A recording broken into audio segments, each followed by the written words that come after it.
Welcome back to another episode of Star Wars Galaxy of Heroes. As always, it's me, the Smithy D, and in this video I'm going to give you a good understanding on how the reinforcements and starting lineups work in Fleet 2.0. I will also be covering the Geonosians, and if you watch until the end, I will be providing a lineup and details on how to beat the Geonosians and the current fleet teams in your arena.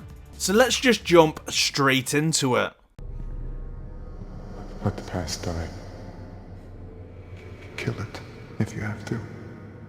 What we knew before, speed, the way we use target locks, 5v5 has been completely changed. This alone is going to be the downfall of a competitive player that is holding on to the past. And that we had a lot of our huge investments completely dropped from the top of the food chain, but that is a topic for another video. So what we all need to get to grips with the new fleet mechanics is more Zeta abilities. Zetas make everything okay. But with all joking aside, the new concept in Fleet is a 3v3 with powerful ship reinforcements. How is this different from the previous 5v5 or the arena? The reinforcements, so to speak, are mostly situational and based heavily on strategy. So the bottom line is it's a rock, paper, scissors effect. If the enemy brings in a rock as their reinforcement, you want to be bringing in a paper. You're not going to bring in Plo Koon as a reinforcement to heal your squadron if you already have max health and protection. The same can be said for the Slave one if you already have a healthy Taunter in the playing field. Forget the old ways of setting your bench in reinforcement order. Now you need to call in the reinforcement depending on your real-time situation. This means calculating your opponent's team and what reinforcements you're going to be taking into your battle. Sadly, reinforcements are only the start. You need to make sure that you are using a healthy and strong starting lineup, and this brings us on to our next topic. I'm going in. Cover me, Porkins. A strong starting lineup is the base, the heart of your squadron, and depending on how they strategize with each other can determine which reinforcements you are bringing in. And this is where the Geonosians come in. The 3 Geonosian ships have the best synergy currently in Fleet. With everything maxed out on Sunfac, his ship has a 140 speed. It is very slow, but the speed does not matter with the Geonosians. But what does matter is the synergy that they have and provide each other. Sunfac has a unique ability called Grudge. This is definitely an ability that you do want to max with them ship Omegas. While Sunfac's Geonosian Starfighter is active, all Geonosian allies have a plus 10% critical avoidance for each active Geonosian ally. In addition, whenever a buffed enemy starts their turn, Sunfac's Geonosian Starfighter gains 30% turn meter, 60% defense and taunts until the end of that enemy's turn. So if you were using a target lock team versus the Geonosians, or even just Sunfac being in the enemy team, what it's going to do when Biggs or anybody gains a buff, Sunfac is not only going to taunt, he's going to gain 60% defense, and he's also going to gain 30% turn meter. So that 140 speed is irrelevant with Sunfac.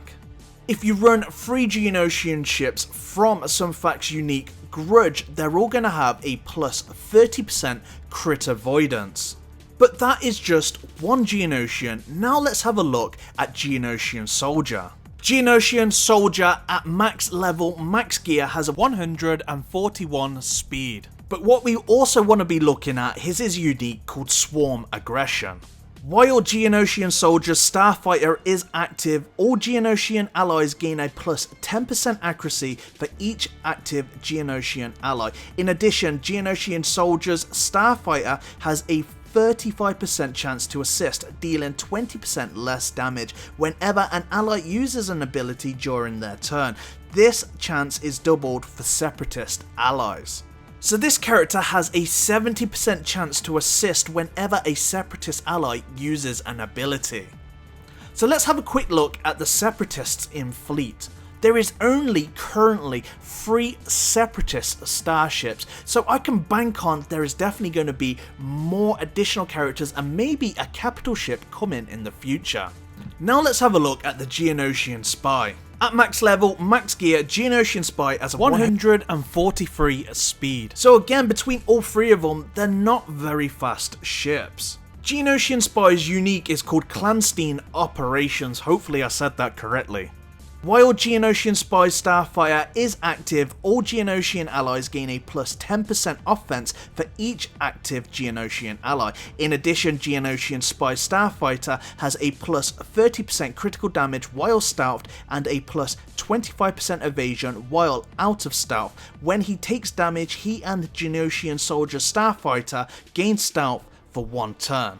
For me personally, I am maxing out these characters and putting my ship Omegas on these uniques. The Geonosians are a solid starting lineup. Most of us don't have these Geonosians maxed and ready to go just yet. I feel your pain. On my personal account, I don't even have Geonosian Spy 7-star or geared past level 8 for that matter. I have found another team just for you. This allows you to mix something old with something new. You're still able to get your worth out of your old Empire characters and use them in this lineup. Within this lineup, I still will be using the Thrawn capital ship. The starting lineup is Biggs, TIE Fighter Pilot and TIE Advanced. If you're not wanting to use TIE Fighter Pilot, you can swap him out for the Geonosian Soldier. While TIE Fighter Pilot's evasion did get nerfed into the ground, he has received somewhat of a buff. When he has been maxed Omega'd, when he does dodge an attack, he provides an Empire capital ship with 50% turn meter gain. Another character you can use, you can take TIE Fighter Pilot out and put Biston into that team. Biston is very fast. He has a plus 25% max speed added to his speed stats, which makes him pretty much go in first. The aim with using this team with Biston or TIE Fighter Pilot is to target lock the enemy Sunfac or Biggs. This then will allow you to use Vader's TIE Advanced Special and remove 100% turn meter. If you are wanting to make that unresistible, then you are going to need to put those ship Omegas on that TIE Advanced. Your game-changing reinforcement ship here would be Sunfac. Upon entering the battle, he's going to stun the targeted enemy and he's still going to have his special to stun another enemy. This is a very good team in taking down the Geonosians or other Empire lineups. Hands down, in my opinion, if you're not running all 3 Geonosian ships, then Sunfac is your best reinforcement. Give it a whirl and put Sunfac as your reinforcement, as he does not require any ship Omegas to stun an enemy ship upon entering the battle. And let me know how you get on with putting Sunfac as a reinforcement.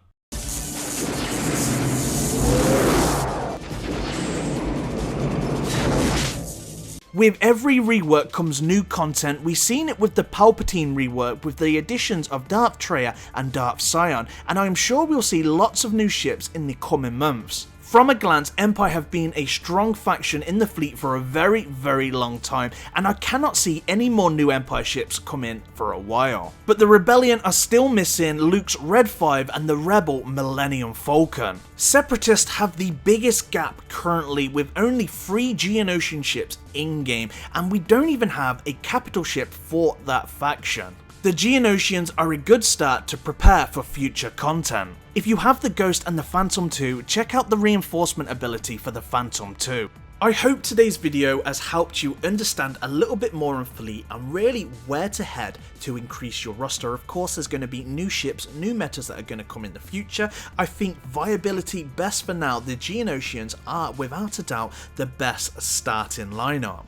If you have any questions, want to see any teams be used, let me know in the comments below and I sure will test them out for you. In the description below there is a link to my Discord server. If you want to have a chit chat or talk about the game, then make sure that you join the server for regular updates. If you've enjoyed today's video and feel it has helped you, a like for the video goes a long way, and if you do not want to miss out any future videos on Territory Wars Fleet, then make sure that you do hit that subscribe button. Thank you very much for watching the video today, and I do hope you have a great day. I'm the Smithy D, may the Force be with you, always.